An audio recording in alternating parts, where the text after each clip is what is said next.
Shalom saudaraku, selamat berjumpa kembali dalam acara pembelajaran firman Tuhan dan iman kekristenan. Tentunya saya yakin dan percaya bahwa saudara sudah sering mendengar ungkapan yang berkata, jika satu orang percaya, satu orang bertobat, maka seisi rumah diselamatkan.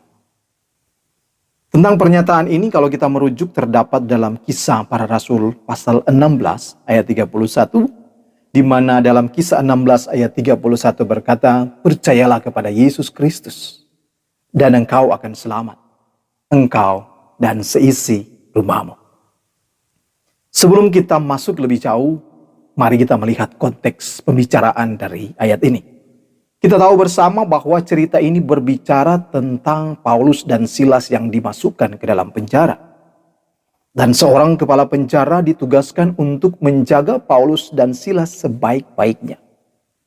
Itulah sebabnya Paulus dan Silas dikatakan dimasukkan dalam ruangan tengah dengan penjagaan yang begitu ketat. Pintu digembok berlapis, tangan dibelenggu dengan belenggu yang sangat kuat. Tetapi apa yang terjadi saat tiba tengah malam Paulus dan Silas berdoa dan bernyanyi memuji Tuhan. Saat itulah terjadi mujizat. Gempa bumi terjadi.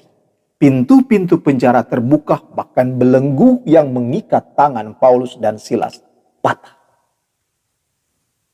Mengetahui hal ini, kepala penjara bingung dengan apa yang terjadi.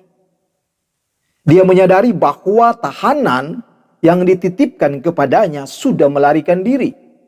Dan jika tahanan itu sudah melarikan diri, tentunya kepala penjara akan dihukum. Itulah sebabnya dia menghunus pedang untuk mengakhiri hidup karena merasa gagal menjalankan tugas. Tetapi Paulus berteriak, janganlah engkau mencelakakan dirimu, kami masih berada di sini. Melihat semua itu, kepala penjara merasa bahwa ada sesuatu yang luar biasa terjadi.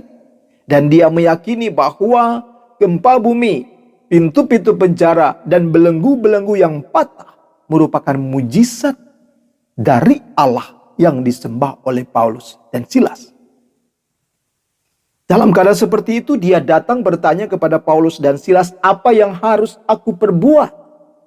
Dan mereka berkata dalam ayat 31, percayalah kepada Yesus Kristus dan engkau akan selamat, engkau dan seisi rumahmu. Tetapi kita tidak boleh berhenti di ayat 31 ini, Bapak Ibu Saudara. Kalau kita hanya berhenti di ayat 31 ini, kita akan sangat mudah keliru memahami makna dari ayat ini. Kenapa? Karena dalam ayat 32 di situ dilanjutkan bahwa lalu mereka memberitakan firman Tuhan kepadanya dan kepada semua orang yang ada di rumahnya. Ini berarti yang menerima firman Tuhan tidak hanya kepala penjara, tetapi semua anggota keluarganya yang ada di dalam rumahnya juga menerima firman Tuhan.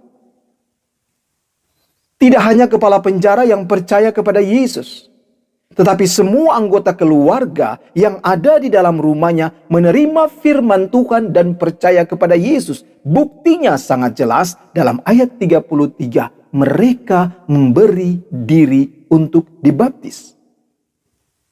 Jadi dalam ayat 31, engkau akan selamat dan seisi rumahmu. Jelas sekali, seisi rumahnya, seluruh anggota keluarganya mengalami keselamatan karena mereka juga menerima Yesus sebagai Tuhan dan Juru Selamat. Berbahaya kalau kita hanya berhenti pada ayat 31 yang berkata, percayalah kepada Yesus Kristus dan engkau akan selamat, engkau dan seisi rumahmu. Kalau kita hanya berhenti di sini, Bapak Ibu Saudara, bisa saja kita berpikiran bahwa walaupun keluarga saya tidak percaya kepada Yesus, tetapi jika saya, salah satu anggota keluarga, sudah percaya kepada Yesus, keluarga saya pun semuanya akan diselamatkan. Tidak seperti itu.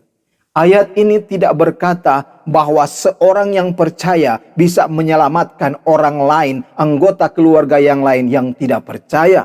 Ingat, iman adalah tanggung jawab pribadi. Keselamatan adalah tanggung jawab pribadi. Siapa yang percaya Yesus Kristus sebagai Tuhan dan Juru Selamat secara sungguh-sungguh, maka dialah yang akan memperoleh keselamatan. Jadi jika dalam satu keluarga hanya ada satu anggota keluarga yang percaya kepada Yesus Kristus sebagai Tuhan dan Juru Selamat, maka keselamatan hanya milik satu orang tersebut. Mereka anggota keluarga lain yang tidak percaya kepada Yesus Kristus, mereka tidak akan memperoleh keselamatan itu. Tetapi sebagai orang Kristen yang percaya, jika kita berada di tengah keluarga yang belum percaya kepada Tuhan Yesus Kristus, dan kita sendiri sudah percaya kepada Yesus Kristus, adalah tugas dan tanggung jawab kita untuk terus mengabarkan kebenaran, untuk terus mengabarkan firman kepada anggota keluarga yang lain yang belum percaya kepada Yesus. Beritakan firman kepada mereka sehingga mereka pun memperoleh keselamatan. Di saat saudara memberitakan firman kepada anggota lain yang belum percaya kepada Yesus Kristus dan mereka percaya, mereka akan memperoleh keselamatan itu. Jadi inti pembahasan saya pada ayat ini adalah, begitu banyak orang hanya menggunakan Kisah Para Rasul 16 ayat 31. Percayalah kepada Yesus Kristus dan engkau akan selamat, engkau dan seisi rumahmu. Mereka berpikir, walaupun keluarga saya yang lain tidak percaya, kalau saya sudah percaya, keluargaku yang lain pun akan memperoleh keselamatan. Tidak seperti itu Bapak Ibu Saudara. Makanya saya katakan jangan berhenti di ayat 31. Masuk lagi di ayat 32, jelas. Firman diberitakan kepada kepala penjara, firman diberitakan kepada seluruh anggota keluarga yang ada di rumahnya. Penekanan lagi dalam ayat 33, semua mereka memberi diri dibaptis menunjukkan bahwa semuanya, kepala keluarga dan anggota keluarganya, percaya dan terima Yesus sebagai Tuhan dan Juru Selamat. Jadi walaupun kita sudah percaya kepada Tuhan Yesus Kristus, dan anggota keluarga yang lain tidak percaya kepada Tuhan Yesus Kristus, jangan pernah berharap mereka akan memperoleh keselamatan itu, karena iman dan keselamatan adalah tanggung jawab pribadi. Iman dan keselamatan tidak bisa diwakilkan.